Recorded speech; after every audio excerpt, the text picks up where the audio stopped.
Nice to meet you too. Small correction though, I'm based out of Munich, not close to Frankfurt. We're in Munich. But Oh, no cool. worries. Just to make that sure. I failed geography in grammar school. It's all right. Have And you seen Space? Yeah. And Florian's a level in game design. I don't know if I got that, but yes, right. At Realm Forge. Okay, cool. Are you watching the stream already? Do you see everything? Yeah, I have the link. I can see. Yep. Okay, all right, perfect. Have you seen Spacebase Startopia before, or is this new for you? Okay, all right. Then I'll just go over all the basics so I can hopefully explain to you what this beautiful game is all about. And Okay, if you have awesome. any questions throughout the presentation, just feel free to ask them and hopefully I can answer them. Great, thanks. All right, so Spacebase Startopia is a game that is inspired by the original Startopia from 2001, which was made by Mucky Foot. But we're not doing a straight remaster, remake, whatever you want to call it. Instead, we're taking our own ideas and running with them and changing things up a little bit. And in Spacebase Startopia, you as the player take the role of the station commander of the aforementioned Spacebase Startopia.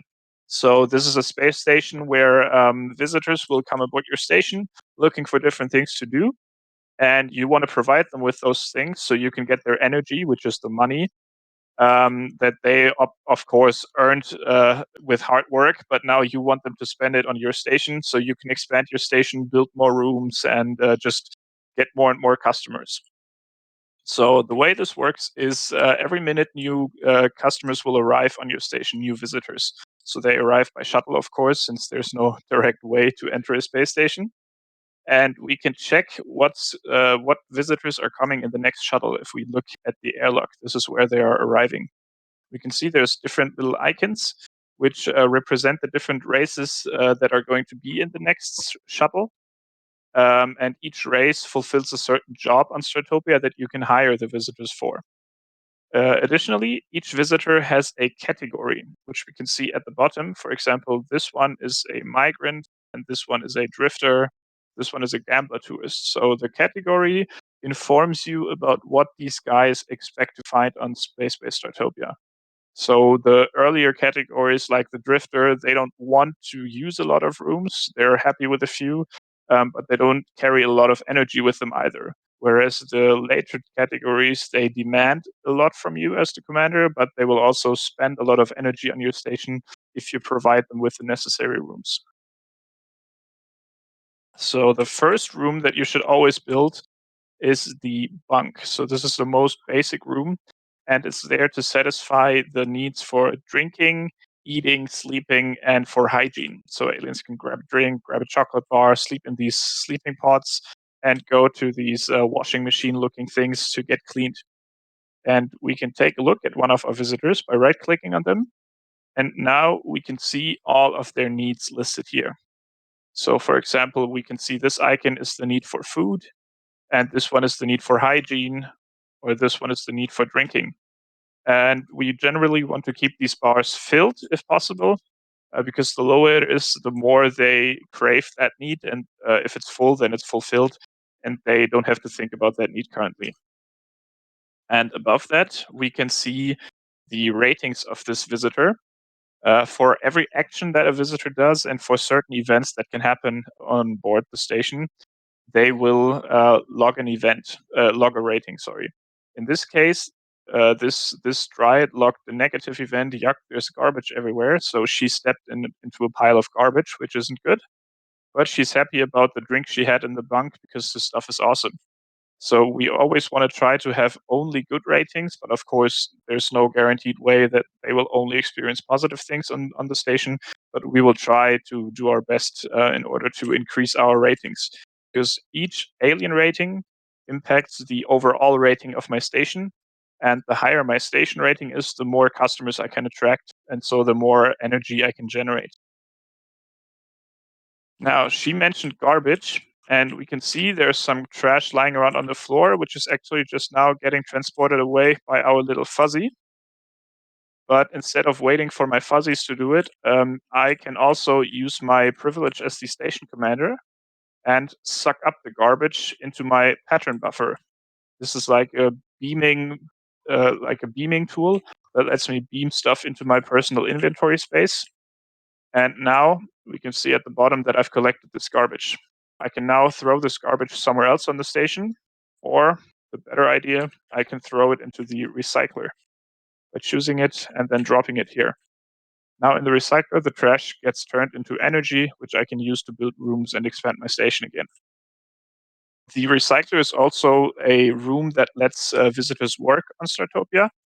In this case, it's these little guys. They're called the Telgor, and they come from a planet that is built out of trash. And so the recycler is the perfect job for them because they don't mind the trash. They like working with it. And yeah, this one even has a rating. All this junk makes it look like my house, so it reminds them of home. And so it's very happy to work in the recycler. Over here, we can see another race-specific job.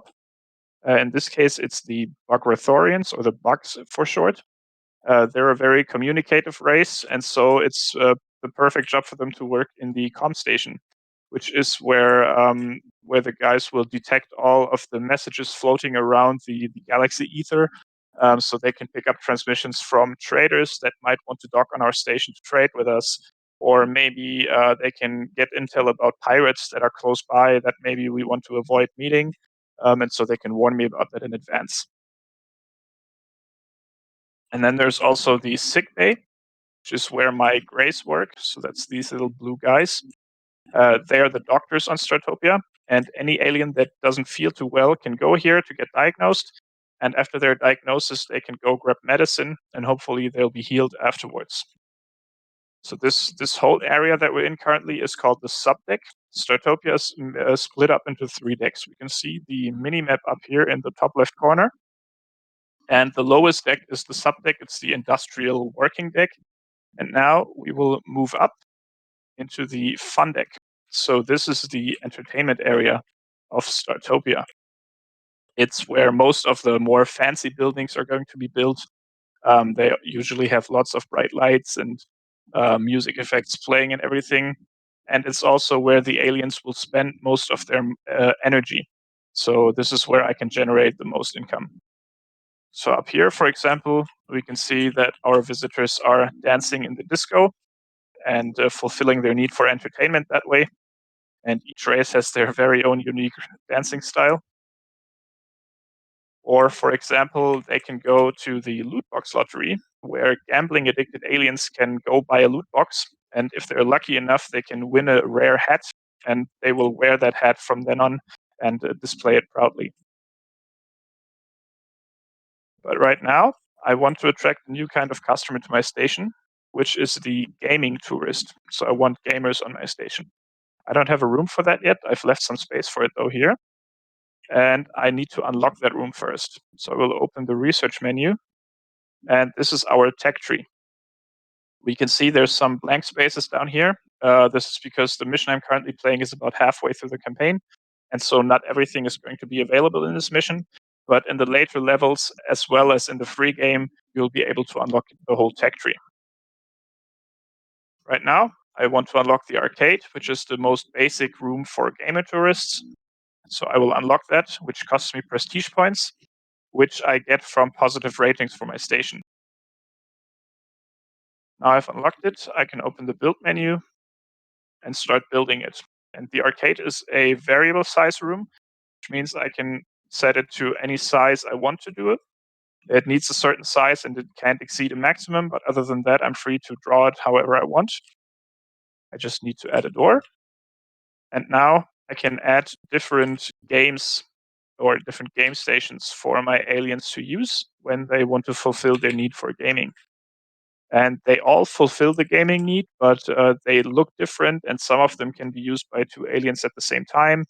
For the VR zombie shooter is a partner game, for example, whereas the dance pad is a solitary user game. And I can decide what I would like to put in there. And now my droid is constructing the room, and as soon as it's fully constructed, my visitors will be able to use that room. But when I look around, I seem to have a bit of a problem over here. I can see a lot of fireballs and orange bars. So these icons above the heads of the aliens warn me about problems that these aliens have. If we take a look at one of the guys with the bar, I can see that one of their needs is very, very low. And that's what this icon warns me about. And it really needs to go grab a drink. If I click on one with the fireball, I can see that this one is angry. So this one's actually really, really angry. If one of their needs is completely depleted, like this one over here, the alien will start building up anger. And if that anger gets too high, 100%, they will soon leave the station, give me a really bad rating, and I won't get any more money from them, any more energy. So I want to prevent that if possible. Just seems like there's way too many visitors trying to use my only lift, so I need to expand my station. I will open this gate, and now I have access to a whole new Fundeck sector.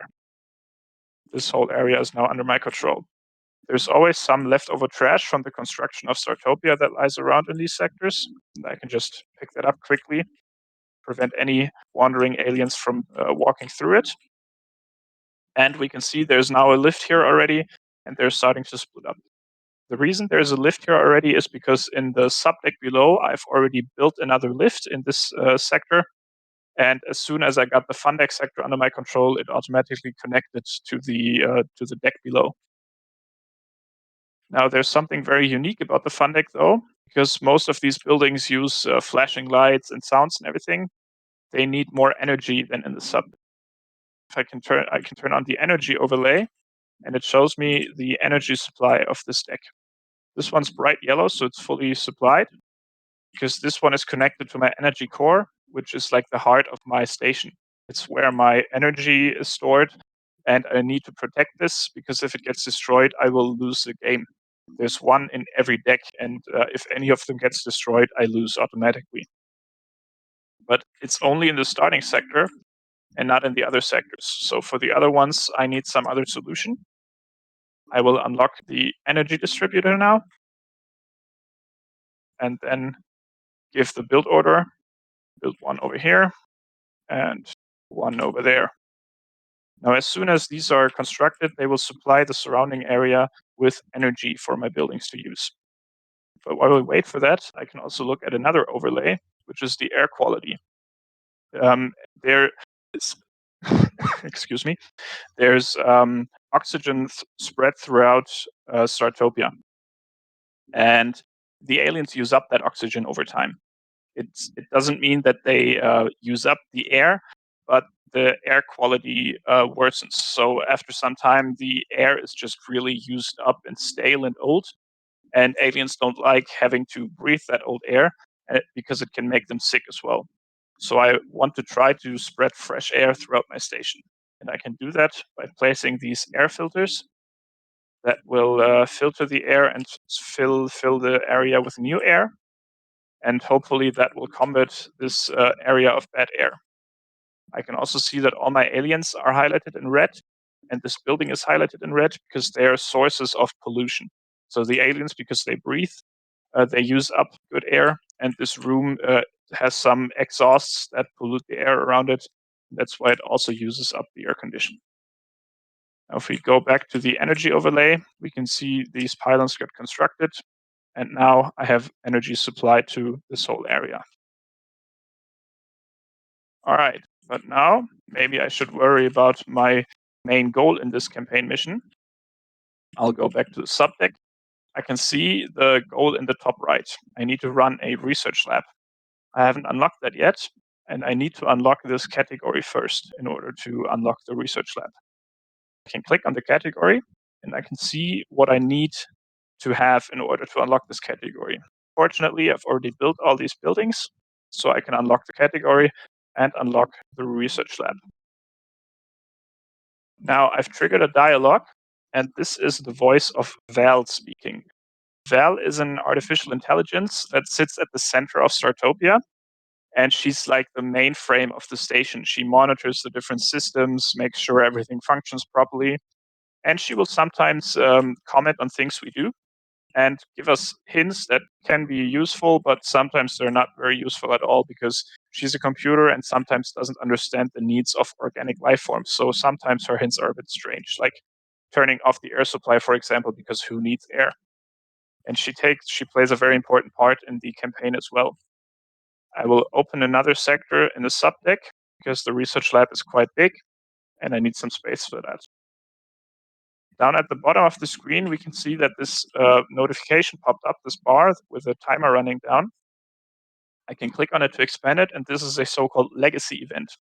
Sometimes Val will notice something could be improved on the station. In this case, gaining access to new sectors could be improved in her opinion. And she's offering me the choice between two options. A, she can reduce the cost by half, but there might be enemies in each new sector because she doesn't cleanse the new sectors correctly. Or she can slightly reduce the cost, causing more trash to be in these sectors because she doesn't clean up properly after herself. I will go with option A right now and just risk it. And what's interesting about these legacy events is that in multiplayer games, they will appear at the same time for every player. And every player can make their own choice. So, for example, there could be an event where each player gets the choice between buffing the combat units so that their attack gets way stronger at the risk of them exploding if they attack because the batteries overheat, or giving them additional armor plating, which highly increases their resistances, but makes them really, really slow because they're very heavy now. And depending on the playstyle of the player might choose option A and go for all-out attack, or try to play more defensive, go for option B, and try to win that way. Now I've ordered the research lab to be built, and some of my droids should start to move up soon and construct it. Now, I know that I don't have workers for the research lab hired already, so I will open our unit menu. In the unit menu, you have an overview of every single unit that's on your station. So you can filter by their different races, and I know I need scientists. And now I can see all of the scientists aboard my station. I can filter by their skill and dedication levels as well, which impact their work. So skill depends how effective they are at their work, and dedication impacts how long they will work for before needing to take a break from their work. I will now hire a few of them because I need them to work in my research lab. This costs me energy, but afterwards I don't pay them a wage. Instead, they can use any building on Startopia for free. So I don't have upkeep costs, but instead I'm missing out on income. And hired aliens will also accumulate experience over time and get better at their job.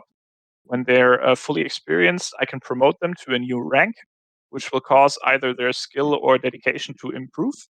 And afterwards, they can gain experience again. If I don't promote somebody that wants to be promoted, they will leave the station angrily after some time because they say I'm not valuing their skill set, so they leave to find a better job. All right, the research lab is constructed, and some of my hired scientists should start moving in soon. Yeah, we can see one is floating towards the research lab already. Now, the research lab can do two jobs. If I don't give it any specific task, my scientists will help the Intergalactic Research Council by researching or taking part in big researches that improve the whole galaxy. So really important stuff. And I get energy bonuses for helping with that. But what's more important and what I want to do in this mission is improving my own rooms. So I can build a room and have it improved afterwards by the research lab. I will now give the order to build a security station, which are like police stations on Startopia. While we wait for it to get built, I will show you one that's already finished. This one is already finished, and there's already people working in it. And if we click on it, we can see that there are 4 security drones that are linked to this security station. These security drones fly through Startopia on their own, and they scan all the visitors. And they check to see if those visitors are criminals. If they detect that, which they have a very high percentage of detecting a criminal, they will escort the criminal to the jail, which is this room. And in jail, the prisoners will have to spend their sentence, and afterwards, hopefully, they will be resocialized and come out as innocent members of Startopia again. But in the meantime, let's check back. All right, looks like it's just getting finished.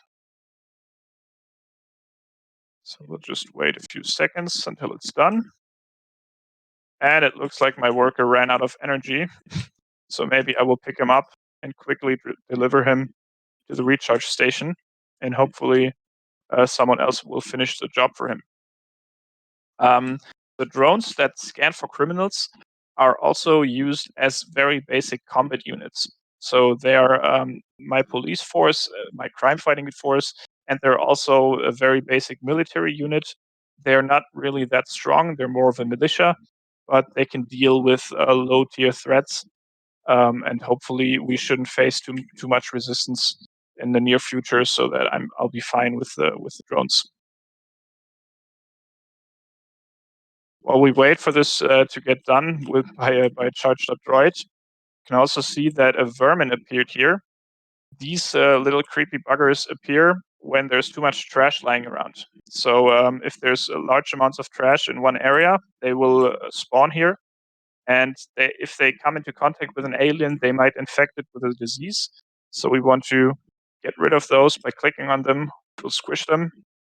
And now maybe I should pick up all of that trash to prevent more from appearing, and maybe drop a bit of the trash in the recycler.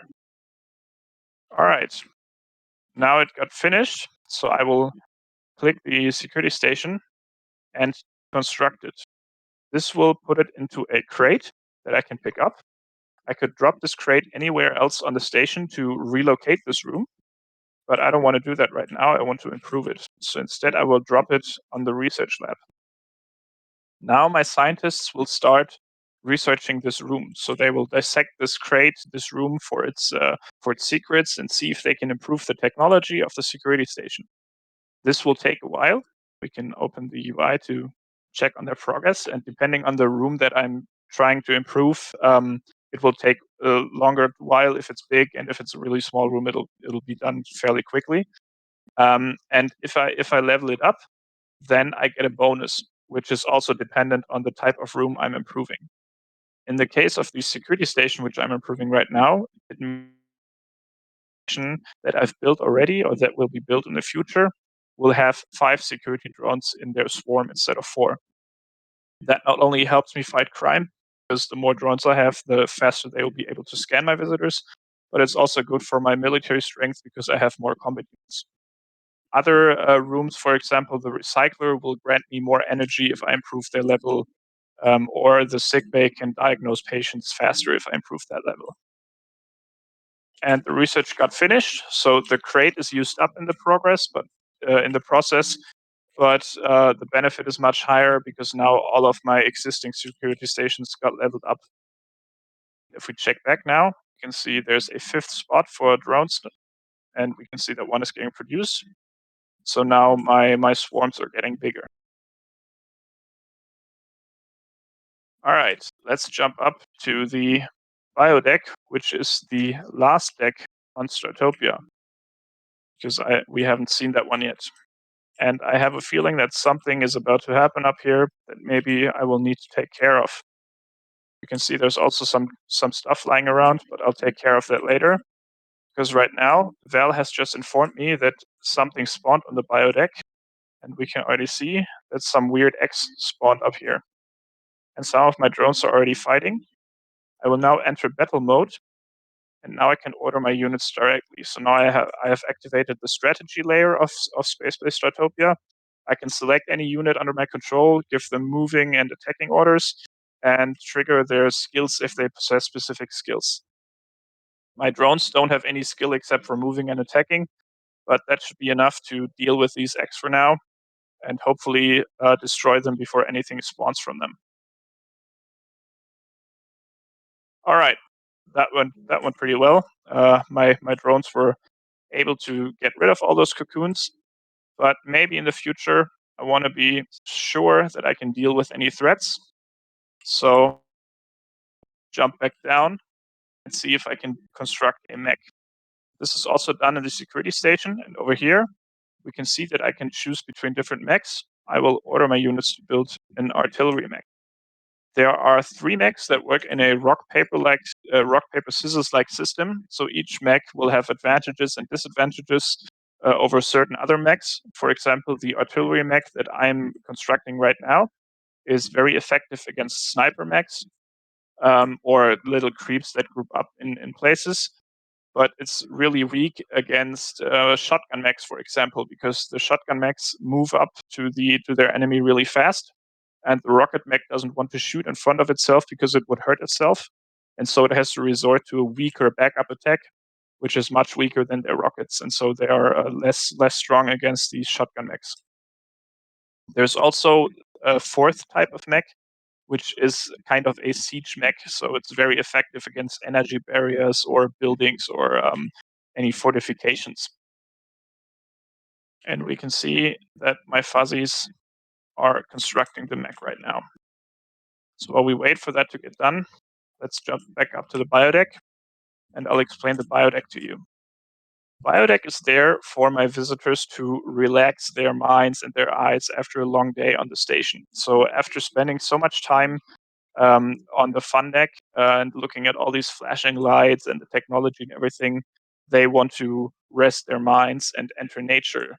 So they will come back up to the biodeck and just relax in one of these areas, one of the biomes, and look at the plants there. And depending on the race, they favor certain conditions.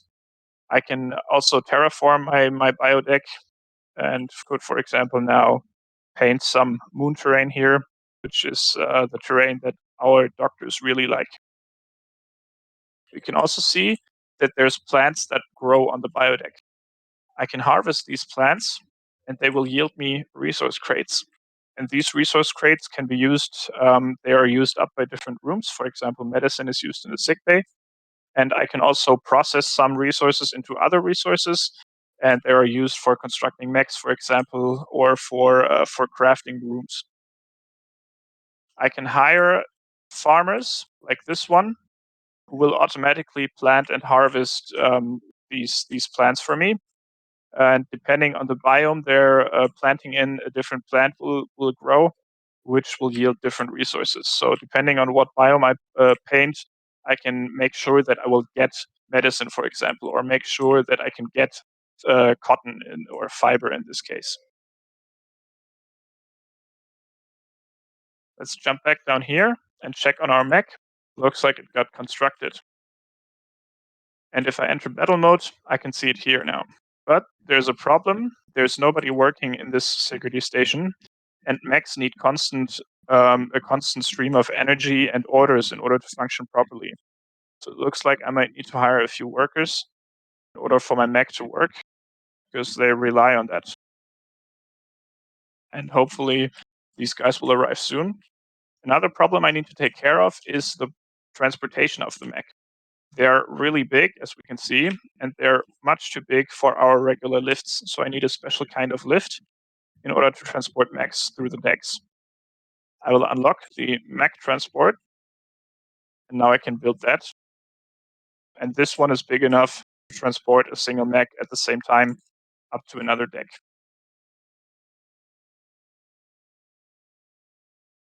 And there's already one Leviathan that's walking up to the security station. So soon my mech should be able to move.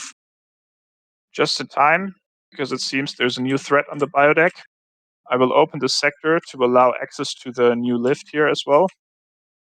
And there's the X. So now I will order my droids up here already. They can already start attacking. And I'll just have to wait for the mech transport to be finished. And then I can move my artillery mech up here as well. We can see that this blue bar is filling up. This is the mech power that they need to act. Which means as soon as there's some in that bar, I can move the mech. And the mech transport got constructed as well. So now it can move up to this deck.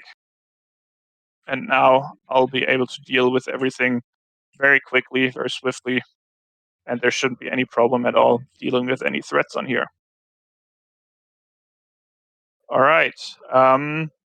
It looks like I'm nearing the end of my time slot, and I've pretty much done everything that I wanted to achieve. So, do you have any questions that I could answer right now? Yeah, thanks so much for sharing. This is really one of the questions I had was it seems like you can open, more and more spaces and open rooms to build more Mhm. stuff. Does your space just infinitely expand, or is there a point where like you've maxed out all the new spaces that you? Right. Up here in the top left, we can see the minimap of the station, and we can see that the station is shaped like a donut. So there's a finite amount of sectors that I can get under my control, and in this station, it's 10. So if I have 10 in every sector, I can't get any more. But the size of the station can vary depending on the mission you're playing. So there's smaller stations and there's big stations. And in the free game, you can determine the size of your station. In the campaign missions, it's tailored to the mission you're playing. But so there's definitely your station at some point because you will run out of space at some point in time. And of course, if you're playing against other players or against the AI, you will compete for that space. So you need to think about: should I move into that new space to block it for the other person, or they will have to take it by force, or do I not risk it because it will cost me money and maybe I don't have the means to expand my station really? Nice, makes sense. Also, you mentioned in player against. So is multiplayer basically just the opportunity to play against live people in Yes, attacks and stuff like that? yes, multiplayer. Well, you can also play multiplayer against the AI, but that's not really multiplayer. So you can play against people from all around. You can play against your friends or against random opponents, and you can set parameters for the matches. So you can say what are the goals of the match. You can enable or disable combat. So if you're a peaceful group of players, you can actually disable all combat actions, and then you won't be able to physically attack other players' units. There are ways to manipulate the other players, though, like sabotaging. But if you're not into combat, then you can just ignore that part of the game. But if you're really going for it, you can also play a round of Last Commander Standing, where you have to be the last surviving commander on the station. So it really, you can tweak the game to your style to play what you enjoy the most. Cool. And then the last question was pirates really briefly. I was just wondering Mhm. what happened for that. Sorry, your connection was a little bit wonky. Could you repeat that question, please? Oh, sorry. Yeah. You mentioned pirate really briefly. Can you just Mhm. elaborate what could happen with that? All right, yeah. So pirates are one of the random threats that can happen to your station. There's different kinds of events. The pirates are one example where there might be pirates that suddenly appear in your area, and they could invade your station. So they will teleport onto your station and will attack your visitors, which you really don't want because they could kill them, which is really bad for you, or they will drive them away from your station, and so you will need to take care of that. Other threats possibly include these eggs that grow on the biodeck that we just saw, but there's also non-violent threats, such as customs officers that might check your storage for any goods that you shouldn't possess, for example, um, or sicknesses and starquakes that can damage your station, for example, because rooms can get destroyed. And so there's all kinds of events that you have to take care of. Awesome. This is all really great. And it's a beautiful game. So thanks so much for sharing. Yeah, thank you very much for watching and listening to me, and I'm really glad you enjoyed it. And I hope you get to play it yourself very soon. We're definitely planning to release this year. And as soon as we know specific dates, like a possible beta or something, we will definitely let everybody know.